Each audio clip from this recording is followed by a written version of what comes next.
মেলাতেও যে এত কিছু দেখব ভাবতেই পারিনি।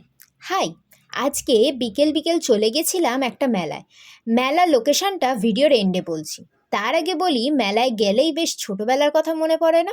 আমার তো বেশ পড়ে। আরও বেশি করে মনে হয় যখন এই ছোটদের রাইডগুলো দেখি। খুব ইচ্ছে হয় সেই ছোটবেলায় ফিরে যেতে।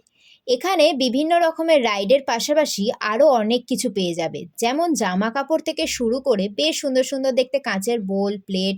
দেন এখানে বেশ সুন্দর সুন্দর কিচেন, পেন, গলার হার, বিভিন্ন ডিজাইনের হেয়ার ক্লিপ, হেয়ার ক্লাচার, তারপরে bed cover, pillow cover, readymade pillow, তাছাড়াও কাঠের বিভিন্ন জিনিস যেমন চিরুনি, রান্নার জন্য কাঠের হাতা, ট্রে ইত্যাদি ইত্যাদি।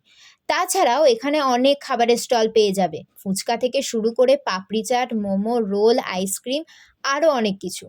এছাড়াও তোমরা এখানে অনেক রকমের কিচেন থেকে শুরু করে বইয়ের দোকান, ব্যাগের দোকান সব দেখতে পাবে। উফ! মানে সিরিয়াসলি, মেলাতেও যে এত কিছু পাওয়া যায় ভাবতেই পারিনি। যেন অল ইন ওয়ান কেস। আসলে এই মেলাটা হলো মিলন মেলা। মিলন সংঘ ক্লাব এটার পরিচালনা করে। এটা এই বছর 20th অক্টোবর থেকে শুরু হয়েছে, 9th নভেম্বর অবধি চলবে। তাই দেরি না করে চলে এসো। আর এই মেলার লোকেশনটা হলো নিউ টাউনে। তো দেরি কিসের? ঝটপট চলে এসো। আর কমেন্টে জানাতে ভুলো না তোমাদের কেমন লাগলো এই মেলা।